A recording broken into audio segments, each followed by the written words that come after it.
Alhamdulillahirabbil alamin. Allahumma shalli ala Muhammad wa ali Muhammad. Setelah Rasulullah sallallahu alaihi wasallam wafat, agama kita itu mengalami perubahan. Jadi tercipta agama baru yang diakui sendiri oleh para sahabat.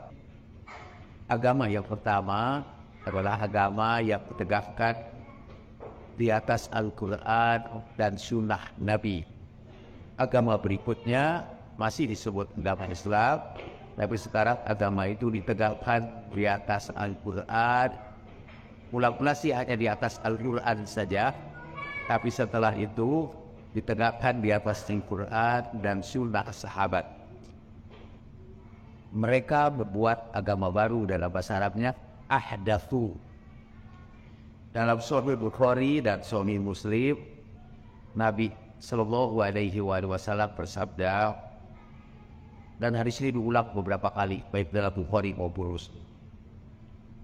Seperti pernah saya katakan, dalam Muslim malah lucu, hadis ini dicantumkan mulai dari bab wudu, tapi dicantumkan hadis ini.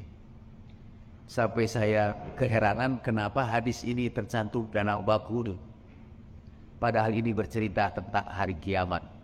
Nanti pada hari kiamat, kata Rasulullah sallallahu alaihi wasallam, ana kharatukum ma'alal haud, aku akan menunggu kalian di telaga. Fa yurfa'u rijalun minkum, lalu didatangkan kepadaku rijalun minkum, orang-orang di antara kalian, maksudnya di antara sahabat-sahabat Nabi. Rijalun minkum, orang-orang di antara kalian. Kemudian fayuqtalat, kemudian setelah dibawa kepada mereka dihempaskan dari hadapan, dan aku akan berkata, kata Rasulullah sallallahu alaihi wasallam, Rabbi ashabi, duhai Tuhanku, itu sahabat-sahabatku. Kemudian Allah berfirman, innaka la tadri ma ahdatsu ba'dak, engkau tidak tahu bahwa mereka akan membuat agama baru sepeninggal. Itu untuk pertama kalinya kata ahdatsu diucapkan oleh Nabi. Innaka la tadri ma ahdatsu ba'dak, kamu tidak tahu bahwa mereka akan membuat agama baru sepeninggal. Kata ahdatsu ini nanti diakui juga oleh sahabat-sahabat yang lain. Al-Barra bin Azib dalam Sahih Bukhari pernah ditanya oleh para tabi'in, berbahagialah engkau karena engkau menjadi sahabat Nabi sallallahu alaihi wasallam. Marhaban bikum, dan selamat datang wahai sahabat-sahabat Nabi. Kata Al-Barra bin Azib, innakum la tadrur, kalian tidak tahu, ma ahdatsna ba'dahu, bahwa kami sudah membuat agama baru sepeninggal Nabi. Sidul pakai kalau Nabi menyebutkan ahdatsu, mereka membuat agama baru.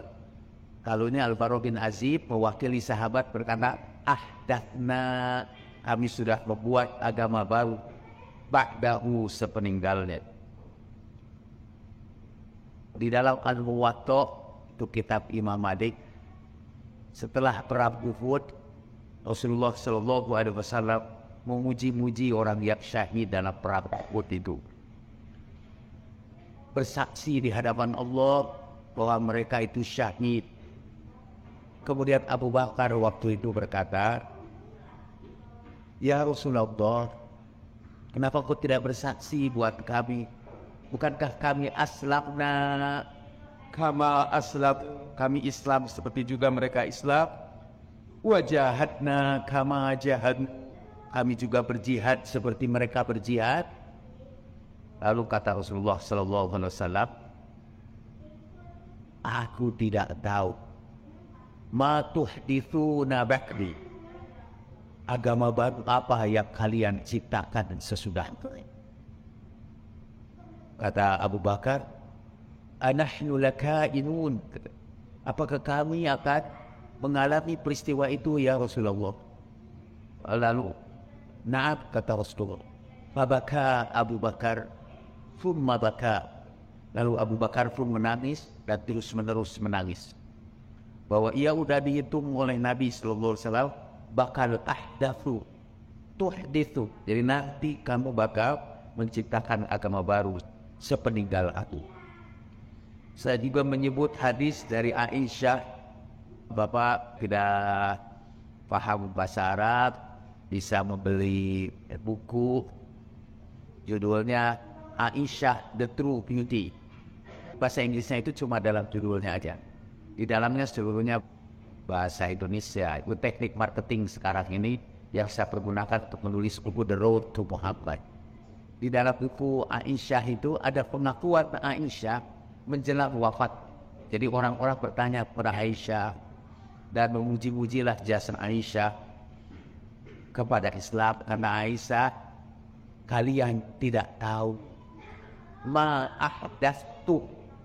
Ahdatsu kalau untuk aku itu jadi ahdatsu, kalau untuk kami menjadi ahdatsna, kalau untuk mereka jadi ahdatsu. Kalian tidak tahu, kata Aisyah, ma ahdatsu ba'dahu, bahwa kami sudah membuat agama yang baru sepeninggal Nabi sallallahu alaihi wasallam.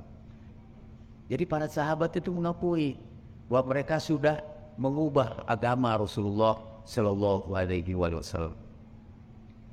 Anas bin Malik itu dalam ilmu hadis disebut sebagai sahabat Nabi yang paling panjang usia. Sehingga seluruh sahabat Nabi sudah meninggal dunia, dia masih hidup. Begitu lamanya usianya, karena sampai lebih dari 150 tahun, sampai ada peneliti hadis dari Belanda, tapi sekarang di Jerman, Jürgen Boll, yang mengatakan bahwa Anas bin Malik itu sebetulnya bukan sahabat Nabi, tapi seorang tabi'in, tapi kemudian dia menceritakan hadis-hadis Nabi, dan supaya Anas bin Malik itu nyambung dengan Nabi, maka ditambahlah usianya, sehingga dia bisa bercerita bahwa dia hidup di zaman Nabi. Itu hanya untuk menghubungkan saja hadis itu kepada Nabi. Padahal hadis itu kata dibuat oleh tabi'in. Tapi lepas dari itu, Anas bin Malik pada usianya yang tua itu pulang ke rumahnya sambil marah-marah. Sampai istrinya tanya, apa yang menyebabkan kau marah itu? Anas bin Malik berkata, sekiranya Nabi sallallahu alaihi wasallam datang kepada kita sekarang ini, tidak ada lagi yang dikenal dari agama ini kecuali sholatnya saja. Jadi agama ini sudah begitu berubah sehingga Nabi sendiri tidak kenal lagi agama. Dan itu di zaman Anas bin Malik. Jadi bayangkan kira-kira 50 tahun setelah hijrah Nabi sallallahu alaihi wasallam, agama itu mengalami perubahan besar-besaran. Apa yang dahulu menjadi sunnah nabawiyah sekarang digantikan oleh sunnah sahabat. Ibnu Taimiyah misalnya berkata, memakai cincin di sebelah kanan adalah sunnah Nabi sallallahu alaihi wasallam.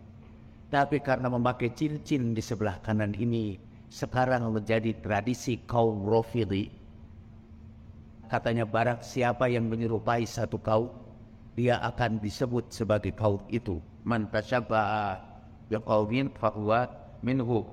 Maka Ibnu Taimiyah menganjurkan supaya memakai cincin itu di sebelah kiri, supaya tidak sama dengan sunnah Nabi sallallahu alaihi wasallam, karena sunnah Nabi itu dijalankan oleh kelompok Rafidhi.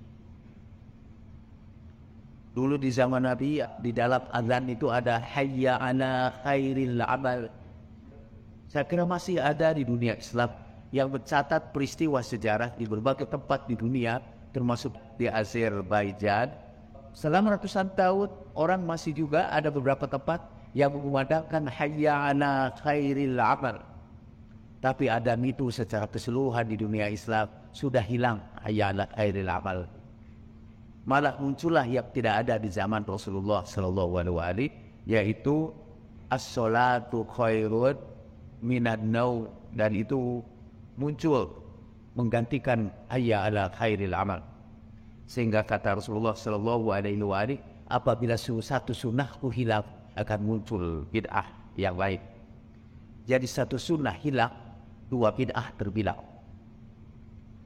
Nah, 50 tahun setelah hijrah Nabi sallallahu alaihi wasallam terjadi perubahan besar-besaran di dalam agama.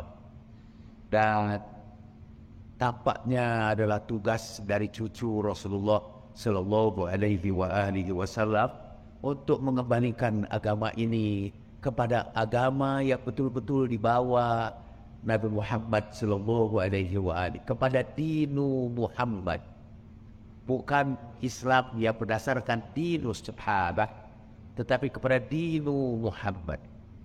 Sekarang saudara-saudara kita yang meriwayatkan hadis akan pecah umatku menjadi 73 golongan, semua masuk neraka kecuali satu. Siapa yang satu itu? Kata ma'ana alaihi wa ashabi. Terjemahkan oleh mereka, agama yang tegakkan kepada kebiasaan, kepada sunnah sahabat itu kata agama yang benar. Ada sunnah Rasulullahnya, anaknya kata wa ashabi, dan sunnah sahabatku itu. Yang tidak mereka ketahui bahwa memang kadang-kadang sunnah Nabi tersingkir dan digantikan oleh sunnah sahabat. Nah, 50 tahun setelah hijrah Nabi Sallallahu Alaihi Wasallam, 50 tahun setelah wafat Nabi, atau kira-kira 60 tahun setelah hijrah Nabi Sallallahu Alaihi Wasallam, Imam Hussein ingin mengembalikan lagi dinu Muhammad. Dan sebelum berangkat ke Karbala, yang akan kita ceritakan di sini nanti sebentar, Imam Hussein berkata, in kana dinu Muhammadin lam yastaqim illa biqatli fayasuyub khudini. Sekiranya dinu Muhammad, sekiranya agama Muhammad ini tidak bisa berdiri kecuali dengan membunuh aku, maka hei pedang, bunuhlah, apilah aku. Dan perjalanan kita ini adalah perjalanan untuk menapak tilasi perjuangan manusia-manusia suci yang ingin mengembalikan lagi agama ini kepada dinu Muhammadin. Mengapa Imam Hussein tidak berkata in kana dinul Islam? Enggak, karena orang itu pun menyebut agamanya sebagai agama Islam walaupun sudah dirubah. Mereka menyebutnya sebagai agama Islam. Karena itu dengan tegas Imam Hussein mengatakan in kana dinu Muhammadin lam yastaqim illa biqatli fayasuyub khudhini. Di hadapan saya ini ada kitab Ahli Sunnah, namanya Majma'uz Zawaid wa Manba'ul Fawaid, dan ini adalah salah satu di antara wakaf Pak Abu Bakar kepada perpustakaan SMA Busrul Mudahari dan Mas Joko Maret ini. Nah, kitab ini kitab yang tidak itu dikenal di kalangan Ahlus Sunnah, walaupun ini kitab Ahlus Sunnah yang sudah ditahqiq, jadi di bawahnya ditulis ini diriwayatkan oleh siapa saja dan apakah hadisnya sahih atau tidak. Jadi saya ingin bacakan beberapa riwayat dari sini. Saya bacakan hadis dari Ummu Salamah. Terus sebelumnya wa al-Mujahid al-Hadrami annahu sara ma'a Ali radhiyallahu anhu wa kana sahibun mitharati falamma haba ini nawi wa huwa muntaliqu ila Siffin fanada Ali isbir aba Abdillah isbir aba Abdillah bishattil furat qultu wa ma dhaka qala dakhaltu ala nabiy sallallahu alaihi wa alihi dhata yawmin wa idha ayna taghrifat qultu ya nabiy Allah aghdabaka ahadun ma sya'nu aynayka tafidani qala bal qama min hindi Jibril alaihi salam qablu fahaddathani anna al-Husayna yuqtalu bishattil furat faqala wa hal laka an ushimmaka min turbatihi qultu na'am famadda yadahu faqabada qabdatan min turabin fa'ataniha falam amlik aynayya an fadata. Ini diantara hadis-hadis yang menceritakan tangisan Rasulullah sallallahu alaihi wasallam. Hadis ini kata rawahu Ahmad, diriwayatkan oleh Ahmad wa Abu Ya'la wal Bazzar wa Tabrani wa rijaluhu thiqat. Orang-orang yang meriwayatkan hadis ini terpercaya. Ada hadis ini sahih. Walam yanfarid Nujay bihada, dan bukan hanya diriwayatkan dari Nujay al-Hadrami saja. Nujay al-Hadrami itu satu saat berangkat bersama Ali. Ia ini termasuk pembantunya Imam Ali yang membantu Imam Ali kalau bersuci. Ketika sampai di Nainawa, Nainawa itu dalam sejarah-sejarah Eropa disebut Ninive, dan itu masuk dahulu pada peninggalan Babilonia. Nanti kalau kita pergi ke Karbala dari Najaf, kita akan melewati daerah yang dahulu disebut Babilonia. Sampai ke Ninive, dalam perjalanannya ke Sipir, dia menyertai Imam Ali dalam perjalanannya ke Sipir. Sampai di satu tempat di Ninive, Nainawa kita menyebutnya, tiba-tiba Imam Ali berkata, di padang pasir di Ninive itu, Imam Ali tiba-tiba berkata, Isbir Aba Abdillah bisyaddil furat. Bersabarlah engkau wahai Abu Abdillah. Bersabarlah engkau Abu Abdillah. Ada tepian Furat. Dan itu terjadi bukan saja sebelum peristiwa Karbala, bahkan sebelum Imam Hussein mendapat gelar Abu Abdillah. Imam Ali berbicara untuk peristiwa yang bakal terjadi kira-kira 30 tahun kemudian. Imam Ali berbicara kepada pasir itu seakan-akan di hadapannya ia sedang menyaksikan sebuah peristiwa yang bakal terjadi. Isbir ya Aba Abdillah, bersabarlah Aba Abdillah, bersabarlah Aba Abdillah di tepian Furat. Aku, kata Hadrami itu yang menyertainya, wa ma dzaka? Ada apa ini? Qala, lalu Imam Ali menjelaskan. Dia tanya, siapa itu Abu Abdillah? Kenapa Imam Ali memanggil-manggil di padang pasir itu nama Abu Abdillah? Kenapa ia menyebut-nyebut, hei Abu Abdillah, bersabarlah engkau di tepian sungai Furat. Kemudian Imam Ali bercerita, Dakhultu ala Nabi sallallahu alaihi wa alihi wasallam dzata yaumir. Aku masuk pada suatu hari ke rumah Nabi sallallahu alaihi wa alihi, dan tiba-tiba aku lihat Nabi itu meneteskan air matanya. Imam Ali bertanya kepada Rasulullah, ya Nabi Allah, aghdabaka ahadun? Apakah ada seseorang yang membuat engkau murka? Masya'nu ainaika tafidat, kata Imam Ali. Kenapa air matamu membanjir deras dari pelupuk matamu? Kenapa kedua matamu itu banjir dengan air mata? Qala, Nabi sallallahu alaihi wa alihi bersabda, bal qama min indi Jibril alaihi salam qablu. Baru saja Jibril berdiri meninggalkan aku. Fahaddatsani, dan dia membawakan berita kepadaku, annal Husain yuqtalu bisyattil Furat, bahwa Husain akan dibunuh di tepian sungai Furat. Faqala, kemudian Rasulullah sallallahu alaihi wa alihi bersabda, wa hal laka an ushimmaka min turbati? Maukah engkau mencium tanah Karbala itu? Qultu na'am, aku berkata iya.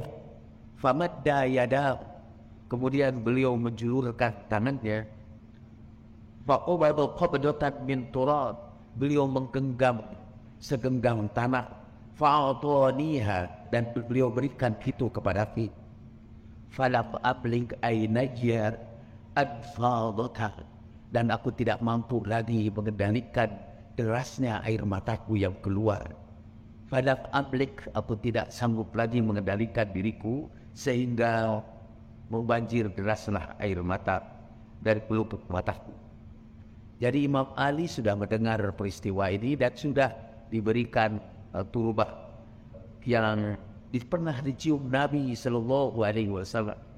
Dalam riwayat lain dari Ummu Salamah, satu saat tanah merah itu diberikan malaikat Jibril kepada Rasulullah Sallallahu Alaihi Wasallam dan beliau menciumnya dengan berlinang air mata. Dan nanti dalam riwayat lain dari Aisyah, Rasulullah juga diberitakan mencium tanah itu dengan tangisan yang tidak terhenti. Dalam sebuah riwayat dari kalangan Ahlul Bait, dan riwayat ini diterima dari Sayyidatuna Zainab, yang insya Allah sejarah perjalanan Zainab itu akan kita tapaktilasi dalam perjalanan di Irak. Bagaimana Sayyidah Zainab bergerak mulai dari Karbala, kemudian mengadukan jenazah Imam Husain yang waktu itu dibawa tanpa kepala, karena kepalanya sudah dibawa orang oleh Shimr, dihadapkan kepada Ubaidillah bin Ziyad laknatullahi alaih, dan kemudian rombongan Sayyidah Zainab membawa jenazah Imam Husain tanpa kepala dari Karbala menuju ke Kufah, dan kemudian dihadapkan di kuburan Imam Ali di Najaf. Di hadapan kuburan itu Sayyidah Zainab dan seluruh keluarga Nabi Sallallahu Alaihi Wasallam merintih di hadapan kuburan Imam Ali, mengadukan derita yang dialami oleh keluarga Imam Ali. Kita akan melihat tempat ketika mereka berkumpul sebelum datang ke makam Imam Ali yang disebut Hanana. Bagaimana Sayyidah Zainab berlumuri kepalanya dengan tanah. Mereka berintih menangis, menciumi tanah Karbala. Imam Ali tadi sambil menangis, dia mengambil tanah Karbala. Karena apa Imam Ali menangis? Karena Rasulullah juga pernah menangis mencium tanah Karbala. Dan setelah itu sepanjang sejarah, jutaan para pecinta Nabi Sallallahu Alaihi Wasallam datang ke Karbala, mencium tanah Karbala itu beserta tangisannya. Orang yang menciptakan agama baru itu menuduh mereka berbuat musyrik karena mencium tanah Karbala dan menangis ketika mencium. Dan apa yang disebut dalam tanda petik orang musyrik itu akan berkata, sekiranya mencontoh Nabi itu musyrik, biarlah kami adalah orang musyrik yang pertama. Kalau Nabi menangis dengan mencium tanah Karbala, maka sampai sekarang sekali lagi jutaan para pecinta Nabi Sallallahu Alaihi Wasallam datang ke Karbala dengan melewati segala kesulitan. Saya ini kemarin dengar dari seorang ulama besar yang bercerita tentang orang-orang yang berziarah ke Karbala.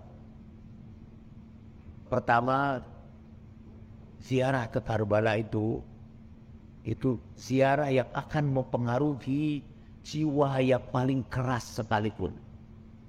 Dan berceritalah ulama itu, ada seorang yang berpendidikan barat, itu di antara keluarganya dia yang paling tidak religius, dia yang paling sekuler, dan mengejek orang-orang yang berziarah ke Karbala dan sebagainya. Sampai satu saat entah bagaimana dia kemudian melakukan ziarah ke Karbala itu. Mungkin hanya terbawa orang saja dia ziarah ke Karbala. Tiba-tiba dia mengalami satu perubahan. Dia mencintai ziarah ke Karbala itu. Ini orang Iraq. Setiap malam dia pergi dan menghabiskan waktunya di Karbala itu.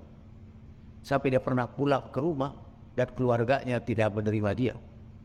Tapi singkat cerita, dari Karbala itu tiba-tiba dia menjadi seorang yang sangat mengerti tentang agama.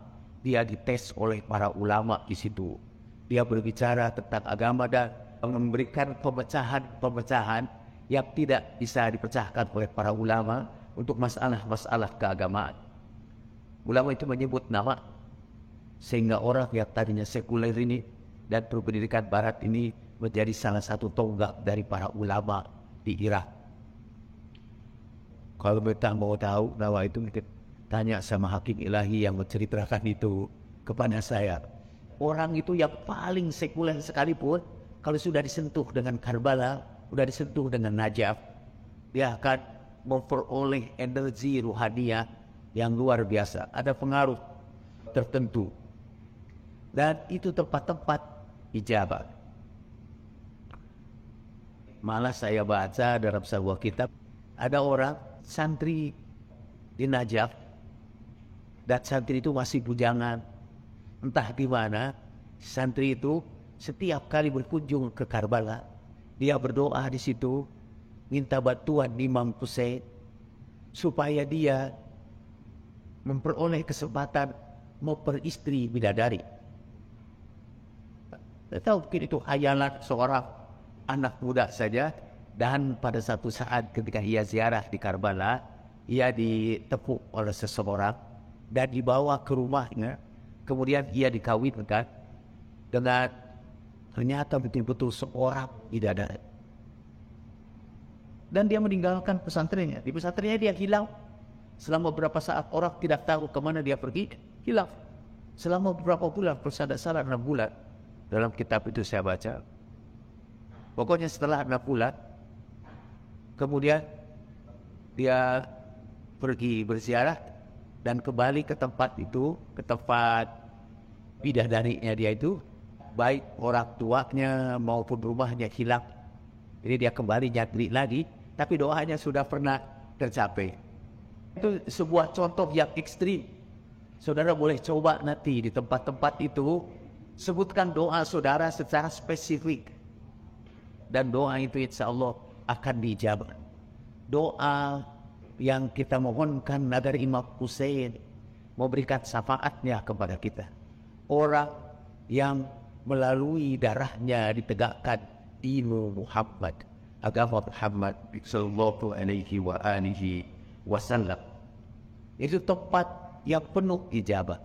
Ada tempat lagi yaitu Kazimain, dan di situ dimakamkan dua Al-Kazim, yaitu Musa Al-Kazim dengan cucunya.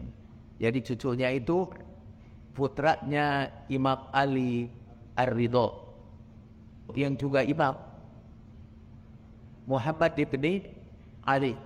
Itu dimakamkan bersama di sebuah tempat yang disebut Kazimain, karena dua-duanya adalah Kazim, sang pengendali amarah. Tapi di kalangan para pengikut Ahlul Bait, tempat itu disebut Babul Hawaij, pintu untuk memenuhi segala keperluan kita. Siapa saja yang berdoa di situ menyampaikan hajatnya, insya Allah kata Allah akan mengabulkan seluruh hajat. Itu tempat-tempat dia penuh ijabah. Begitu pula makam Imam Ali. Pada waktu saya pergi ke sana itu, saya kehilangan uang di antara pekahan saya. Saya dari mana saya minta tolong ini di negeri orang, dan itu kartu kredit, for your information, tidak berlaku di Irak itu. Kartu kreditnya berlaku sampai Nuha. Di Iran juga tidak berlaku. Kesalahan saya minta tolong gitu. Saya kirim SMS kepada hakim ilahi, saya telepon hakim ilahi. Tolong ini gimana saya ini, karena ini habis bekal sama sekali. Kata hakim ilahi, kenapa Anda cemas? Anda adalah tamu dari Imam Ali. Wah, saya jadi tersentuh. Benar, saya memang datang ke situ dengan modal nekat. Saya menjadi tamu Imam Ali. Kenapa saya harus cemas? Jadi merintihlah saya di depan Imam Ali. Anda terkenal orang yang menjamu tamu-tamu Anda. Dan for your information, selama saya di Najaf, di Kufah, di Karbala, saya dibimbing oleh seorang gaib, seorang sayyid. Sayyid itu ketemu di pasar aja, dia lihat saya, tiba-tiba dia mendukung saya mau kemana gitu. Dan akhirnya dia menjadi gaib saya. Bukan saja gaib, dia juga kasih makan kepada saya. Kemudian ongkos transport semua ditanggung dia juga. Ketika saya mau ke Kazimain, dia antarkan sampai ke terminal di luar kota. Saya pergi ke Kazimain, Dan dari Kazimin saya berjumpa dengan seorang ulama di situ, imam Jum'ah di Masjid Kazimin. Dia menjamu saya di rumahnya, dan dia ini baru saja keluar dari penjara. Jadi sebelum saya berangkat itu, waktu itu saya telepon dia, minta bantuan calling visa. Lalu dia jawab, ya insya Allah saya uruskan, walaupun saya tidak tahu bagaimana caranya, kata dia. Ulama disuruh mengurus visa, dia tidak tahu. Akhirnya saya datang tanpa bantuan itu, tapi ketika berjumpa saya baru tahu bahwa ketika saya telepon itu, dia baru keluar dari penjara Amerika. Dia datang ke Indonesia dan berjumpa dengan saya di sebuah konferensi internasional di Jakarta. Begitu balik ke Irak, dia ditangkap oleh orang Amerika. Jadi malam hari ketika orang Amerika dengan bawa anjing yang besar-besar, dan anjing besar itu menyerbu rumahnya di pertengahan malam, mengambil beliau ini, kemudian membawanya ke penjara.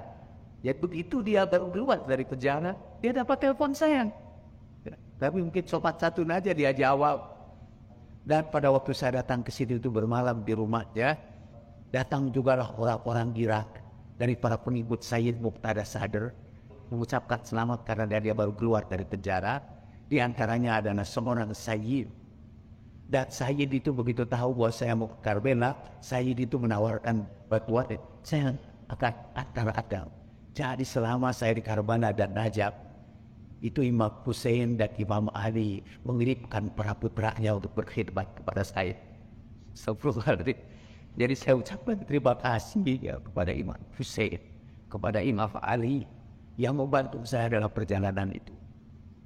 Belakangan saya tahu mungkin karena tempat itu adalah tempat-tempat orang-orang suci, berziarah ke situ itu sunnahnya itu akan selalu mengalami kesulitan. Untuk membuktikanlah bahwa imam akan menjamu tamu-tamunya yang ikhlas, kita akan mengalami kesulitan. Jadi saya ini sebagai orang dari tour adventure ini memberitahukan dulu kesulitan. Tidak bermaksud bahwa setelah itu saudara-saudara tidak diberi kesempatan untuk komplain karena pelayanan kita yang kurang. Tapi kita akan melewati kesulitan, tapi insya Allah kesulitan itu akan teratasi kalau kita berziarah ini dengan tulus, dengan ikhlas. Kali lagi untuk bergabung dengan Rasulullah Sallallahu Alaihi Wasallam, dengan Imam Ali yang mencium tanah Karbala beserta jutaan para pecinta Ahlul Bait sepeninggal Rasulullah Sallallahu Alaihi Wasallam sampai sekarang. Kita akan bergabung dengan kafilah orang-orang suci itu untuk menapaktilasi perjuangan Imam Hussein. Salah satu hadis tentang peristiwa Karbala yang sudah diramalkan Nabi Sallallahu Alaihi Wasallam sebelumnya, dan Nabi sudah menunjukkan kepada kita contoh menangisi Imam Hussein dan contoh bergabung dengan Imam Hussein. Ada seorang perempuan dari Yordania. Perempuan itu ahli sunnah, tapi kemudian dia belajarlah tentang Ahlul Bait, tapi dia hanya kemudian menerima Ahlul Bait secara intelektual. Dalam hatinya masih ada beberapa pertanyaan tentang kebenaran peristiwa, termasuk kebenaran Karbala itu. Sampai satu saat dia ziarah ke makam Karbala. Mungkin dia juga semula ini semacam Wahabi, jadi masih ada ganjelan lah tentang kejadian di Karbala itu. Apalagi melihat orang yang berbondong-bondong mencium tanah pusara Imam Hussein, kadang-kadang mencium tanah Karbala di situ itu. Nanti kita akan berkunjung kepada tempat terjadinya peristiwa Karbala di tepian Sungai Furat. Ada sebuah daerah yang sekarang ini dimasukkan dengan satu nama saja, yaitu Karbala. Di situ ada kuburan Imam Hussein, di situ ada kuburan Abul Fadl Abbas. Sampai sekarang di bawah kuburan Abu Fadl Abbas itu mengalir sungai di atas jenazah, dan airnya itu juga dianggap mengandung keberkahan, air yang sudah melintasi jenazah seorang syahid di Karbala. Di situ juga kita akan temukan tempat jatuhnya tangan kiri Abul Fadl Abbas. Di situ juga akan kita lihat nanti ayunan bayi. Tepat di situ dulu Ali Asgar menghembuskan nafas terakhir pada tangan Imam Hussein. Seluruh peristiwa Karbala itu yang kita dengar pada setiap Asyura berwujud menjadi konkret dalam peristiwa di situ. Kembali lagi kepada seorang perempuan dari Yordania itu, dia berdiskusi dengan seorang ulama dan dia menceritakan pengalamannya. Sampai di situ dia berdoa khusus, ya Allah, kalau Ahlul Bait ini betul adalah agama dinu Muhammad yang benar, berikan kepada aku bukti. Dan tiba-tiba ada dia seperti dibawa ke tempat itu, dan orang-orang yang banyak tiba-tiba merasa hilang, dan dia bercerita di situ sambil menangis terisak-isak. Dia dibawa ke tempat kepala Imam Hussein, dia memeluk kepala itu, dan setelah itu dia pingsan. Itu dia sadar kembali, dia berada di tengah-tengah Karbala dan dia menyaksikan peristiwa itu, dan kemudian dia pingsan lagi. Atau dalam pingsannya dia menceritakan itu, melihat peristiwa Karbala itu, dan dia ceritakan itu seluruhnya. Bisa datang ke sana orang-orang Irak mengatakan, berdoa sajalah di sini dengan doa saja, karena ini adalah tempat-tempat ijabah. Itu pengantar singkat yang saya akan membawakan cerita lain juga yang dikutip dari internet tentang Najaf. Apa artinya Najaf? Najaf itu berasal dari kata Najaf. Nay artinya sungai, Jaf artinya yang sudah mengering. Jadi kota Najaf itu setua umat manusia. Pada dulu Nabi Ibrahim dan Nabi Ishak datang ke kota Najaf itu. Waktu itu Najaf diguncang gempa, kemudian mereka datang, dan selama Nabi Ibrahim berada di Najaf itu, kota itu tidak pernah gempa. Jadi kemudian orang-orang tinggal di situ. Waktu itu Ibrahim juga mau tinggal di situ, tetapi minta agar Ibrahim diizinkan untuk membeli sebuah daerah pertanian di situ. Walaupun kata Nabi Ishak memberikan syarat yang lain bahwa tempat itu tidak layak untuk tidak bisa ditanami. Tanah itu yang kemudian dibeli Ibrahim menjadi sebuah pekuburan yang usianya sudah ribuan tahun. Kuburan itu nanti akan kita saksikan di Najaf, namanya Wadi Salam. Artinya lembah kedamaian. Di situ ada makam Nabi Hud, ada makam nabi-nabi yang terdahulu, makam orang-orang saleh. Sepanjang ribuan tahun di situ, dalam kepercayaan para pengikut Ahlul Bait, dan kata dinisbahkan kepada sabda Imam Ali sallallahu alaihi. Imam Ali bersabda bahwa setiap orang yang soleh yang akan dimasukkan ke surga, ruhnya akan singgah dulu di Wadi Salam. Dan kata Imam Ali, demi Allah, tirai kegaiban telah disingkapkan dari mataku, dan aku melihat para penghuni Wadi Salam itu berkumpul bersama kelompoknya menikmati kebahagiaan di alam barzakh. Karena itu dulu ulama-ulama besar, para pengikut Ahlul Bait, walaupun mereka tinggal di Tehran, kalau meninggal dunia dikirim ke Wadi Salam itu. Saya juga berharap tadi waktu itu saya meninggal dunia di Wadi Salam, tapi tidak, karena saya tetap sehat, akhirnya balik lagi ke sini. Dan itu kenapa disebut Najaf, kata Najaf, itu sungai yang mengering. Dan ini berhubungan dengan kisah Nabi Nuh.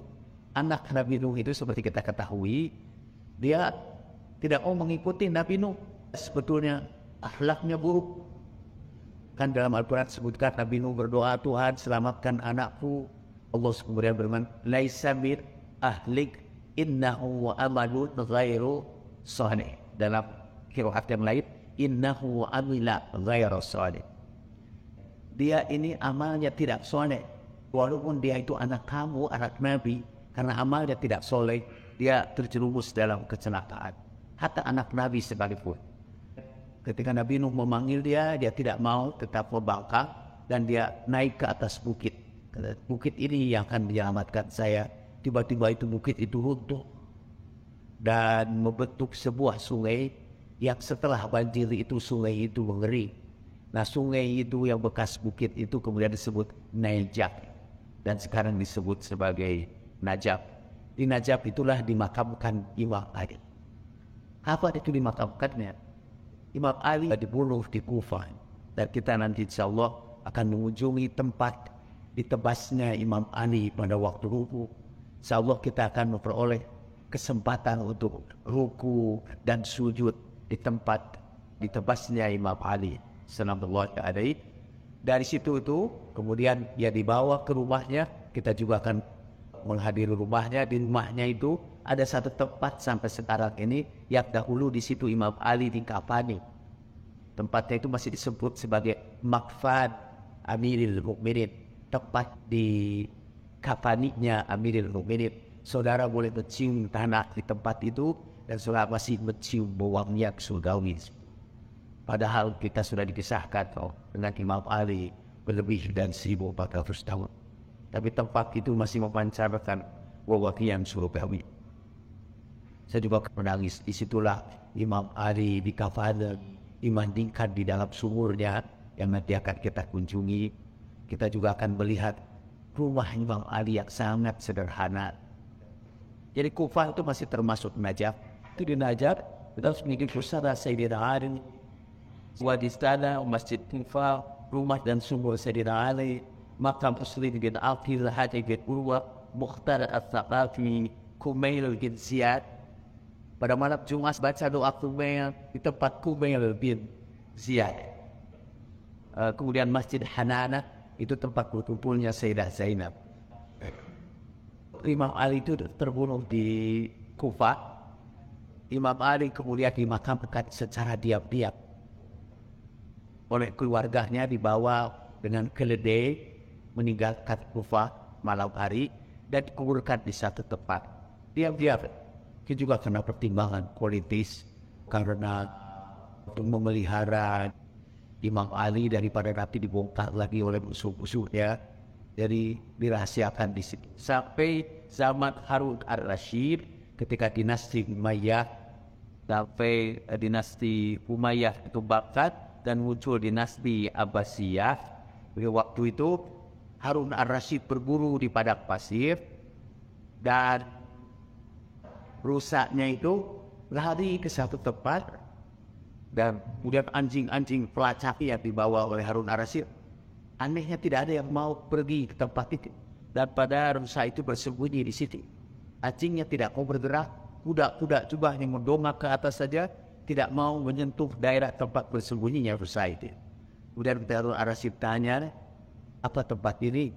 Sana seorang tua di situ menceritakan bahwa itu adalah kuburan Amirul Mukminin Ali bin Abi Thalib sallallahu alaihi.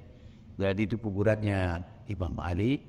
Dan kemudian Harun ar-Rasyid memperbaiki tempat itu, dan setelah itu para pecinta Ahlul Bait memperbaiki kuburan Najaf itu. Menara-menaranya itu memang diselimuti emas beneran. Di internet saudara bisa lihat pemandangan ini di malam hari.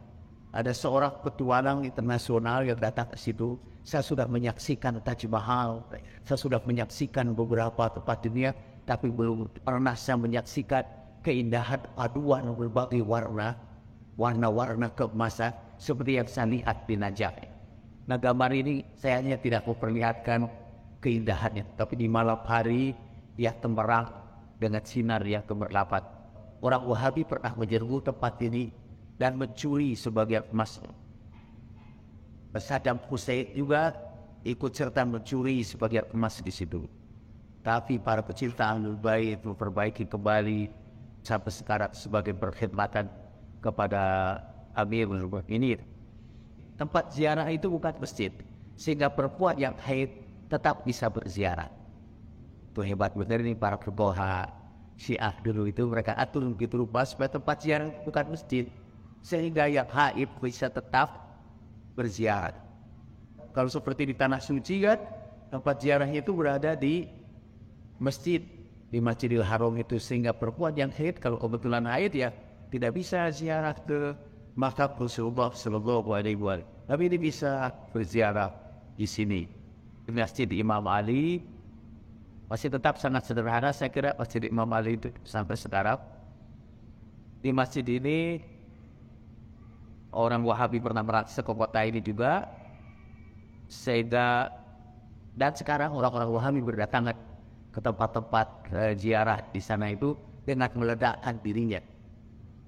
Jadi di Karbala pernah ada bunuh diri. Ternyata akhirnya orang Wahabi juga ikut juga Syiah Muslimin itu untuk meledakkan dirinya di tempat-tempat ziarah. Biasanya dibayar begitu saja. Lalu orang bersedia berkorban demi menolong keluarganya dengan meledakkan dirinya di tempat-tempat suci itu. Najab, mutiara dari Najab. Mutiara ini hanya terdapat di Najab saja. Dan inilah batuan yang menjadi cincin Imam Ali. Konon katanya, betul cerita, saya tidak tahu apa cerita itu tambahan atau tidak. Pada pernikahannya Sayyidah Fatimah dengan Imam Ali, cincin inilah dari Guru Najaf itu yang dijadikan cincin mereka. Orang-orang Syiah di sana itu kalau memakai cincin itu, mereka ucapkan Assalamualaikum ya Amirul Mu'minin dan menciumnya. Itu salah satu kemusyrikan orang-orang Syiah. Saya juga ucapkan ini Assalamualaikum ya Amirul Mu'minin. Karbala, dalam sejarah Islam Karbala merujuk pada perang ini syahidnya cucu Rasulullah Sallallahu Alaihi Wasallam. Nama Karbala itu sebetulnya sudah ada sebelum Rasulullah Sallallahu Alaihi Wasallam. Cuma kebetulan pas namanya itu dengan singkatan dari bahasa Arab Karbu wa Bala, kepedihan dan penderitaan. Tapi nama Karbala itu malah sejak zaman Babilonia, terletak sekitar 100 km barat Laut Baghdad. Di zaman awal Islam tempatnya dikenal dengan Nainawa, Qadiriyah atau Syatul Furat. Syat artinya tepian Furat. Di Syatul Furat itulah Imam Ali tadi memanggil-manggil ya Aba Abdillah, isbir ya Aba Abdillah, sabarlah wahai Aba Abdillah. Menurut sebagian orang nama kota ini diambil dari Karbala. Nah itu mungkin mengutak-ngatik kata-kata itu. Jadi mungkin Karbala itu katanya dari Karbala, artinya mendekat kepada Allah. Ada yang menyebutkan berasal dari Karbu wa Bala, penderitaan dan bala. Karb dan bala yang artinya musibah dan mubajidat. Anyway, sebetulnya nama Karbala itu sudah dikenal sejak zaman dahulu, bahkan sebelum kedatangan Rasulullah Sallallahu Alaihi Wasallam. Karbala sekarang sudah menjadi kota besar. Qazimain di kota Baghdad. Qazimain artinya dua orang yang menahan amarahnya. Di Qazimain ada pusara dua orang imam dari keturunan Rasulullah Sallallahu Alaihi Wasallam, Imam Musa Al-Kazim dan Imam Muhammad Dahud alaihi salatu wassalam. Di komplek pemakaman di dekat dua imam besar ini juga terdapat makam Syekh Abdul Qadir Al-Jailani. Tidak jauh dari makam Imam Musa Al-Kazim ada sebuah bangunan besar dan itu makam Imam Abu Hanifah. Makam itu disebut makam Imam Al-A'zam karena ada makam Imam Qazimain, maka mereka bangun makam Imam Abu Hanifah dengan nama jalannya juga namanya Imam Al-A'zam. Jadi Imam Abu Hanifah adalah imam yang lebih besar dari Imam Musa Al-Kazim. Di tepian sungai Furat itu ada kuburan dua orang anak Aqil yang masih kecil-kecil yang disembelih oleh orangnya Ubaidillah bin Ziyad. Saya lupa menyebutkan, nanti kita akan lihat juga kantor administrasinya Ubaidillah bin Ziyad. Tapi sekarang cuma tinggal Tuhan saja di situ. Yang kesitulah pernah kepala Imam Hussein Anamullahi alaihi dibawa juga ke situ. Di kuburan Imam Ali, di situ itu ada tempat makam Jibril. Malaikat Jibril pernah datang ke situ. Di situ adalah makam Nabi Ibrahim. Nabi Ibrahim pernah sholat di situ. Karena Masjid Berkuah itu adalah masjid yang para nabi pernah sholat di situ. Dan kita pun ikut sholat juga di situ. Nah, seperti biasa di tempat makam-makam itu ada pasar-pasar juga buat yang ingin mengumpulkan tasbih atau turbah tanah Karbala atau durun Najaf atau apa-apa sajalah sebagai kenang-kenangan dari Najaf.